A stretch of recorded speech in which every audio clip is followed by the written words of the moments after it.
매일 아침 하나님과 함께 누리는 하늘의 양식, 오늘 만나. 제5장. 무리가 몰려와서 하나님의 말씀을 들을새 예수는 게네사렛 호숫가에 서서 호숫가에 배 두 척이 있는 것을 보시니 어부들은 배에서 나와서 그물을 씻는지라. 예수께서 한 배에 오르시니 그 배는 시몬의 배라. 육지에서 조금 떼기를 청하시고 앉으사 배에서 무리를 가르치시더니 말씀을 마치시고 시몬에게 이르시되, 깊은 데로 가서 그물을 내려 고기를 잡으라. 선생님, 우리들이 밤이 새도록 수고하였으되 잡은 것은 없지만은 말씀에 의지하여 내가 그물을 내리리이다. 그렇게 하니 고기를 잡은 것이 심히 많아 그물이 찢어지는지라. 이에 다른 배에 있는 동무들에게 손짓하여 와서 도와달라 하니 그들이 와서 두 배의 채움에 잠기게 되었더라. 시몬 베드로가 이를 보고 예수의 무릎 아래에 엎드려 이르되, 주여, 나를 떠나소서. 나는 죄인이로소이다. 이는 자기 및 자기와 함께 있는 모든 사람이 고기 잡힌 것으로 말미암아 놀라고 세데베의 아들로서 시몬의 동업자인 야고보와 요한도 놀랐습니다. 예수께서 시몬에게 이르시되, 무서워하지 말라. 이제 후로는 내가 사람을 취하리라. 그들이 배들을 육지에 대고 모든 것을 버려두고 예수를 따르니라. 오늘 말씀은 우리에게 굉장히 익숙하고 잘 알려진 본문 중에 하나입니다. 예수님께서 게네사렛 호숫가 갈릴리 바다에서 제자들을 부르시는 장면이죠.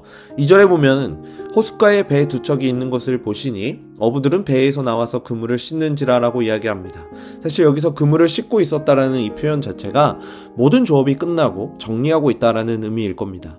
그때 예수님이 그들에게 찾아가셨는데 목수이셨던 예수님이 어부들에게 이런 제안을 하십니다. 말씀을 마치시고 시몬에게 이르시되, 깊은 데로 가서 그물을 내려 고기를 잡으라. 다 끝났고 잡은 것이 없었는데, 그래서 어부들은 정리하려고 했는데 예수님이 다시 내리라고 하시는 겁니다. 아마 이들은 굉장히 황당하고 어이없었을 겁니다.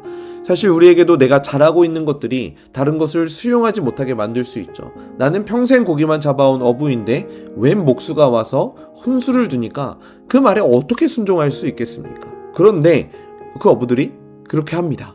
6절에 보니까 그렇게 하니 고기를 잡은 것이 심이 많아 그물이 찢어지는지라. 어부들이 그렇게 순종하니까 고기를 잡은 것이 너무 많아서 옆에 있는 사람들이 도와주지 않으면 그물을 올릴 수 없는 상황이었던 거죠. 그렇다면 어떻게 이 어부들이 목수의 말에 순종할 수 있었을까요? 저는 오늘 이 본문의 말씀이 너무나 익숙해서 한 가지 놓치고 있는 문구가 하나 있었습니다.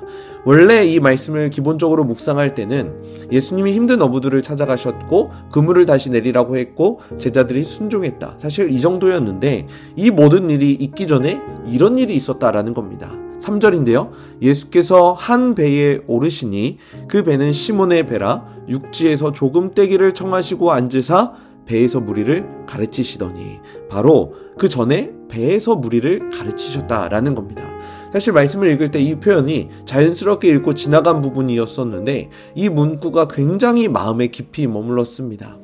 베드로와 다른 제자들이 예수님의 정말 어이없는 명령에 순종할 수 있었던 이유는 그들이 이미 예수님을 통해서 말씀을 잘 배웠기 때문이라는 겁니다. 이 배운 말씀에 의지해서 베드로와 제자들이 깊은 데로 내려가서 그물을 내렸고 많은 물고기를 건질 수 있었던 거죠. 이것처럼 오늘 우리 하루의 삶이 우리에게 늘 지속적으로 새겨지고 있는 그 말씀들을 가지고 살아낼 수 있는 하루하루가 되길 소원합니다. 가장 가깝게는 우리에게 주셨던 그 주일 예배를 통해서 선포해 주신 말씀을 붙잡고 살아낼 수 있겠죠. 특별히 진리가 내 인생을 이끄심을 신뢰하고 그 말씀을 의지하면서 살아내야 할 것입니다. 또한 더 나아가서 오늘 우리에게 주신 이 묵상의 본문을 따라서 우리에게 주시는 이 말씀을 의지하며 살아가는 것이 우리에게 필요할 것입니다. 오늘 본문 안에는 그렇게 하나님의 말씀을 의지했을 때 우리에게 나타날 수 있는 두 가지의 반응을 우리에게 소개하고 있습니다. 첫 번째로는 우리가 말씀 앞에 설 때 죄인임을 발견하게 하신다라는 겁니다. 8절에 보시면 시몬 베드로가 이를 보고 예수의 무릎 앞에 엎드려 이르되 주여 나를 떠나소서 나는 죄인이로소이다 라고 고백합니다. 베드로가 말씀을 듣고 거기에 순종해 보니까 또 하나님의 일하심을 경험해 보니까 예수님 앞에 엎드릴 수밖에 없었던 겁니다. 왜냐하면 죄인임을 발견할 수밖에 없기 때문이죠. 오늘 우리가 이 말씀에 순종할 때 하나님은 우리가 얼마나 추악하고 더러운 죄인인지를 발견하게 하실 겁니다. 그렇게 오늘 하루 전능하시고 위대하신 하나님 앞에 엎드릴 수 있길 간절히 소원합니다. 그런데 그렇게 죄인임을 고백한 제자들을 향해서 예수님이 이런 사명을 주신다라는 겁니다.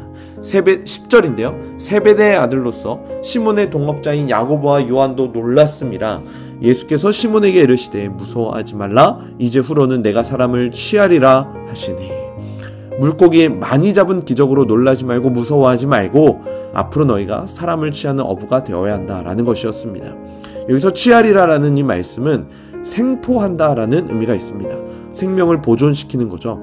사람들에게 영생을 전하고 다시 살 수 있는 생명을 전해주는 사명, 그것이 제자들에게 주어졌다라는 거죠. 이것이 오늘을 살아가는 우리에게 주시는 사명이라고 할 수 있습니다. 오늘 우리는 이 말씀을 통해서 죄인임을 발견하고 그런 죄인을 용서하시고 다시금 하나님 나라를 위해 사명을 주시는 그 하나님의 놀라운 비밀을 발견할 수 있길 소원합니다. 그렇게 자신의 사명을 발견한 제자들은 이제 진정한 예수님의 제자가 되는 겁니다. 그리고 11절에 이 고백이 우리의 결단이 되길 소원합니다. 그들이 배들을 육지에 대고 모든 것을 버려두고 예수를 따르니라. 모든 것을 버려두고 예수님을 따르시길 축복합니다. 왜냐하면 그 정도의 가치가 있기 때문입니다. 하나님 나라에는 그 정도의 가치가 있고 모든 것을 버려도 괜찮을 만한 가치가 있기 때문입니다. 우리를 말씀으로 계속해서 가르치신 하나님의 일하심을 의지하고 그 말씀을 따라 하나님 앞에 엎드리시고 우리를 부르신 부르심에 마땅히 순종할 수 있는 우리 성남제일교회의 모든 성도님들 되시길 주님의 이름으로 간절히 축복합니다.